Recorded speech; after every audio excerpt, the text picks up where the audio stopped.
जय हिंद। दोस्तों, इस वीडियो में आगे बढ़े उससे पहले एक बात मैं क्लियर कर दूं कि मैं डीमैट अकाउंट के बिल्कुल भी खिलाफ नहीं हूं। लेकिन जब आप डीमैट अकाउंट के माध्यम से निवेश करते हैं तो किस तरह के सिचुएशन का सामना आप सभी को करना पड़ता है या फिर किस तरह का सिचुएशन आपका हो सकता है, इस पे मैं चर्चा करने वाला हूं। देखिए दोस्तों, आज की डेट में बहुत सारे लोग, बहुत सारे क्या, ज्यादातर लोग म्यूचुअल फंड में निवेश करने के लिए डीमैट अकाउंट का इस्तेमाल करते हैं। डीमैट अकाउंट के माध्यम से म्यूचुअल फंड में निवेश करते हैं, और करे भी क्यों ना। जब हम डीमैट अकाउंट के माध्यम से निवेश करते हैं तो हमें बहुत ही शानदार स्मूथ प्लेटफॉर्म मिलता है, जिस प्लेटफॉर्म के माध्यम से इंडिया की जितनी भी एमसी है, उन सारे एमसी के म्यूचुअल फंड में हम बड़े ही आराम से और एक क्लिक में निवेश कर सकते हैं। इतना शानदार और स्मूथ एक्सपीरियंस हमें देखने को मिलता है, वो भी बिल्कुल फ्री ऑफ कॉस्ट। हमें एक भी रुपए का चार्जेस नहीं देना होता है।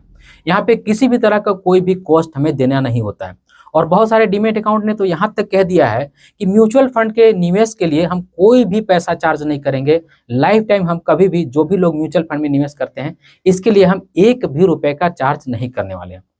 तो सोचने वाली बात यह है दोस्तों कि इतना शानदार, इतना सुपीरियर प्लेटफॉर्म बना करके हमें वो फ्री ऑफ कॉस्ट क्यों दे रहे हैं। देखिए, जो गवर्नमेंट की भी कंपनी रहती है ना, उसका भी उद्देश्य कहीं ना कहीं रहता है कि हमें थोड़ा सा फायदा हो, तभी हम सरवाइव कर पाएंगे। तो इन प्राइवेट कंपनियों को तो छोड़ दो, इनका तो उद्देश्य एक ही मात्र यही होता है कि हम कैसे ज्यादा से ज्यादा फायदा और प्रॉफिट कमाएं। तो फिर क्यों ये लोग इतना शानदार प्लेटफॉर्म, इतना स्मूथ प्लेटफॉर्म हमें फ्री ऑफ कॉस्ट देते हैं। तो इस बात को सोचने की जरूरत है दोस्तों। सबसे पहला कारण तो यही है कि इनके जो ऑडियंस है ना, वो ऐसे लोग हैं जो इक्विटी में ट्रेड करना चाहते हैं, या इक्विटी में निवेश करना चाहते हैं, या फिर डेरिवेटिव में ट्रेड करना चाहते हैं। ऐसे लोग इनके ऑडियंस हैं। ऐसे लोग इनके ऑडियंस कभी भी नहीं थे जो म्यूचुअल फंड में निवेश करना चाहते हैं, जो म्यूचुअल फंड में निवेश करने की सोच रहे थे। लेकिन इन लोगों को भी ये डीमैट अकाउंट वाले टारगेट बनाए हैं, और टारगेट ऑडियंस या फिर कस्टमर कह लीजिए कि अपना बनाए हैं। देखिए, जब आपको ये अपना प्लेटफॉर्म देते हैं, अपना प्लेटफॉर्म इस्तेमाल करने को देते हैं, जब आप इनका प्लेटफॉर्म इस्तेमाल करते हैं, म्यूचुअल फंड में निवेश करते हैं, आपका उद्देश्य एक ही था कि मैं भाई डीमैट अकाउंट खुला रहा हूँ म्यूचुअल फंड में निवेश करने के लिए। लेकिन होता क्या है कि आप आगे बढ़ करके कल के दिन म्यूचुअल फंड के साथ साथ इक्विटी शेयर्स में भी निवेश करने लगते हैं।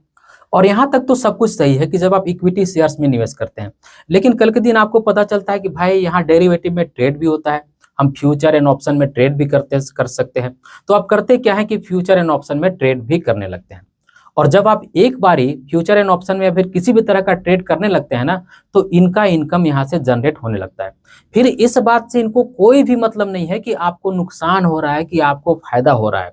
आपको नुकसान हो या फिर आपको फायदा हो, इनको ब्रोकरेज मिलने लगता है जो ये चाहते हैं। तो इनका एकमात्र उद्देश्य यही है, फायदा कमाना, आपकी भलाई सोचना नहीं। ऐसा नहीं है कि ये फ्री ऑफ कॉस्ट आपको इतना स्मूथ प्लेटफॉर्म बना करके दे रहे हैं।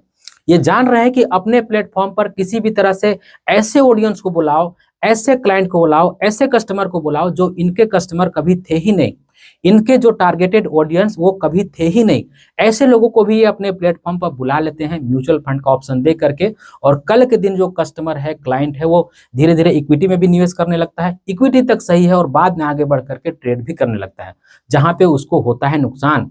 क्योंकि म्यूचुअल फंड का इन्वेस्टर एक ऐसा इन्वेस्टर होता है जिसके पास बहुत ज्यादा समय नहीं होता है रिसर्च करने के लिए, बहुत ज्यादा टाइम नहीं होता है, बहुत ज्यादा ज्ञान नहीं होता है। इसीलिए तो वो म्यूचुअल फंड में निवेश कर रहा है। अगर उसको बहुत ज्यादा ज्ञान होता तो पहले ही से ट्रेड करता रहता, पहले ही से वो इक्विटी शेयर में निवेश करता रहता। वो म्यूचुअल फंड में क्यों निवेश करता है? क्योंकि उसके पास समझ नहीं है, उसके पास ज्ञान नहीं है। और ऐसे लोग डीमैट अकाउंट खुला लेते हैं। उनका उद्देश्य ये होता है कि मैं म्यूचुअल फंड में निवेश करूंगा, और आगे जाकर के वो इक्विटी में और डेरिवेटिव में ट्रेड करने लगते हैं। उनको भारी भरकम नुकसान होने लगता है।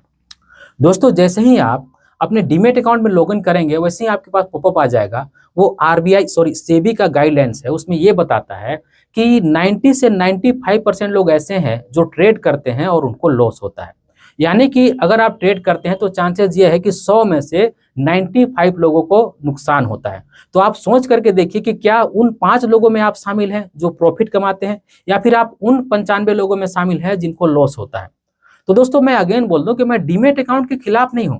मैं ऐसा बिल्कुल नहीं कह रहा हूं कि हमें डीमैट अकाउंट के माध्यम से म्यूचुअल फंड में नहीं निवेश करना चाहिए।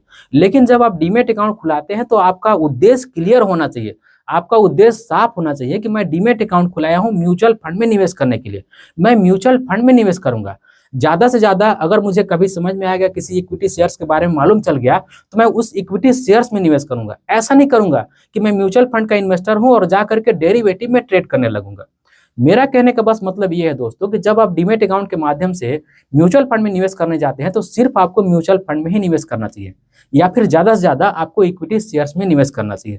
नहीं तो बहुत सारे प्लेटफॉर्म आपके पास अवेलेबल है जिन प्लेटफॉर्म के माध्यम से आप बड़े ही आसानी से म्यूचुअल फंड में निवेश कर सकते हैं।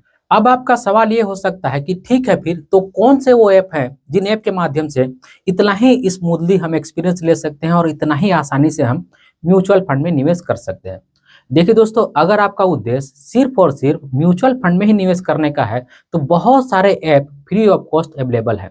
जैसे मैं जिस ऐप के बारे में मैं आप सभी से हर वीडियो में चर्चा करता हूं, जिसका लिंक डिस्क्रिप्शन बॉक्स में है, उस ऐप को भी अगर आप चाहें तो डाउनलोड कर सकते हैं, उस पर रजिस्टर कर सकते हैं। अगर आप उस ऐप के माध्यम से निवेश करते हैं तो मेरी सर्विस भी आपको life time free of cost मिलती रहती है। उस ऐप के माध्यम से इंडिया के जितने भी एमसी है उन एमसी के सारे म्यूचुअल फंड में आप निवेश कर सकते हैं। दूसरा तो है माई कैम्स ऐप, जो एक रजिस्ट्रार एजेंट भी है, तो डरने घबराने का भी दिक्कत नहीं है, बहुत ही शानदार ऐप है। लेकिन जो कैम्स के अंदर में आते हैं वही म्यूचुअल फंड आपको यहाँ पे देखने को मिलेंगे। इसी तरह से के फिनटेक एक ऐप है, अगर आप के फिनटेक ऐप में निवेश करते हैं तो के फिनटेक के अंदर में आने वाले जो भी म्यूचुअल फंड है वही आपको दिखने को मिलेंगे। और सबसे शानदार मेरे ख्याल से एक ऐप है जो है एमएफ सेंट्रल नाम से। इस ऐप में इंडिया के जितने भी एएमसी है वो सारे एएमसी का म्यूचुअल फंड आपको दिख जाएगा और बड़े ही सुपीरियर और बड़े ही आसान तरीके से आप इस ऐप के माध्यम से निवेश कर सकते हैं। और अगर आपके म्यूचुअल फंड में फोलियो में कोई दिक्कत भी है तो भी आप इसे इस ऐप के माध्यम से मॉडिफाई कर सकते हैं। तो अगर आप चाहते हैं कि मैं म्यूचुअल फंड में ही निवेश करूं और मेरा एकमात्र उद्देश्य है म्यूचुअल फंड में ही निवेश करने का, तो आप एमएफ सेंट्रल ऐप डाउनलोड कर सकते हैं, या फिर मैं जिस ऐप के बारे में आप सभी को बताता हूं उस ऐप को डाउनलोड कर सकते हैं। बहुत ही शानदार ऐप है, इस ऐप का आप चाहें तो इस्तेमाल कर सकते हैं। तो दोस्तों, इस वीडियो को बनाने का उद्देश्य एकमात्र मेरा ये है कि आपको ये समझना चाहिए कि ट्रेडिंग और इन्वेस्टिंग दोनों ही अलग चीजें हैं। आपको ये देखना होगा कि आपको करना क्या है। अगर आप इन्वेस्ट करने आए हैं, एक इन्वेस्टर हैं, तो इन्वेस्टिंग पर ही फोकस रखिए। और अगर आप चाहते हैं कि मैं ट्रेड करूं तो पहले ट्रेडिंग के बारे में सीख लीजिए, ट्रेडिंग के बारे में सारे दाव पेच को समझ लीजिए, फिर उसके बाद ही ट्रेडिंग करने की सोचिए। अच्छा तो यही होगा कि अगर आप इन्वेस्ट करने आए हैं तो इन्वेस्टिंग पर ही फोकस रखिए। अगर आप लॉन्ग टर्म्स तक इन्वेस्ट करते हैं तो आप बहुत बड़ा कैपिटल बना सकते हैं। लेकिन इसी बीच में अगर आप ट्रेडिंग भी करने लगते हैं, ट्रेडिंग इन्वेस्टिंग को मिक्स कर देते हैं, तो मेरे ख्याल से कुछ भी नहीं होने वाला है दोस्तों। आखिरकार आपको बहुत ज़्यादा लॉस ही होगा और आप लॉस में ही यहाँ से निकलेंगे। इसीलिए अपना फोकस क्लियर हमें रखना चाहिए कि हम ट्रेडर हैं या फिर इन्वेस्टर हैं। अगर हम इन्वेस्टर हैं तो हमें सिर्फ और सिर्फ इन्वेस्टिंग पर फोकस रखना चाहिए, हमें ट्रेडिंग को अवॉइड करके चलना चाहिए। क्योंकि ट्रेडिंग करना या ट्रेड करना बहुत ही कॉम्प्लिकेटेड प्रोसेस है, इसमें बहुत ज़्यादा नॉलेज की जरूरत पड़ती है। अगेन बोलूँगा कि अगर आपको ट्रेडिंग ही करना है तो पहले सीख लीजिए और समझ लीजिए। जैसा कि मैंने कहा कि सेबी की गाइडलाइंस है, उसके मुताबिक 95% लोगों को लॉस होता है। तो आप समझिए कि आपको कितना स्किल डेवलप करना होगा ट्रेड करके पैसा अर्न करने के लिए। और इस वीडियो के आखिर में एक बार फिर से मैं आप सभी को बता दूं कि मैं डीमेट अकाउंट के खिलाफ नहीं हूं। आपका उद्देश्य क्लियर होना चाहिए कि आप डीमेट अकाउंट क्यों खुला रहे हैं, डीमेट अकाउंट खुलाने का उद्देश्य क्या है। तो आज की इस वीडियो में बस इतना ही। उम्मीद करता हूं आज की वीडियो आप सभी को पसंद आई होगी। अगर आज की वीडियो आप सभी को पसंद आई है तो इस वीडियो को एक लाइक जरूर कर दीजिएगा और इस वीडियो को अपने फ्रेंड और फैमिली के बीच भी शेयर कीजिएगा। और इसी तरह की वीडियो देखने के लिए चैनल को सब्सक्राइब कर लीजिएगा। इस वीडियो के आखिर में बस मैं आपसे इतना ही कहना चाहता हूँ कि अपना और अपने फैमिली का बहुत ख्याल रखिएगा। मैं मिलूंगा इसी तरह की किसी और वीडियो में, तब तक के लिए बाय।